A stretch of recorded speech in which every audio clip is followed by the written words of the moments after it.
அவர் தனிச்சு நிக்கிறேன்னு சொல்லலையே, எல்லாரையும் கூப்பிட்டு பார்த்தாரு, ஆட்சியில பங்குதாரம்னு வரல.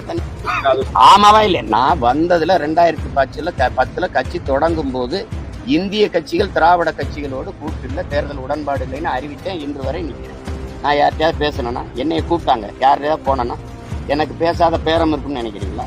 எவ்வளவு கோடிகள் பேசப்பட்டிருக்கு, எவ்வளவு பதவிகள் தரம் சொல்லப்பட்டிருக்கு, நான் போனேன்னு பாருங்க. நீங்க வரும்போதே வந்தால் ஆட்சியில பங்கு. முதல்ல கட்சி ஆரம்பிக்கும் போதே சொல்லி ரொம்ப நாள் காத்திருந்தீங்க, காங்கிரஸை எதிர்பார்த்திருந்தீங்க, பல கட்சிகளை எதிர்பார்த்திருந்தீங்க, யாரும் வரல. அப்ப நீங்க தனிச்சு நிக்கிறேன், நான் தனிச்சு நிற்பேன். ஏன்? என் தத்துவம் தனித்துவமானது. நான் தனிச்சு நிக்க முடியும். நான் உண்மை நேர்மைங்கிற, நீங்க ஊழல் லஞ்சத்தில் இருக்கீங்க. அதை ஒழிக்கணும்னா யாரோட சேர்ந்து ஒழிக்கணும் கேட்டா உங்ககிட்ட பதில்.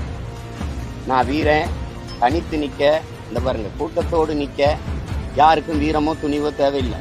தனிச்சு நிக்கத்தான் வீரமும் துணிவும் தேவைப்படுது. நாங்க வீரர்கள் தனித்து நிக்கிறோம். நாங்க மக்களை முழுமையா நம்புறோம். அவங்க கட்சி தலைவர்களை நம்புறாங்க. நாங்க மக்களை நம்புறோம். மக்களோடு மக்களுக்காக நிக்கிறோம்.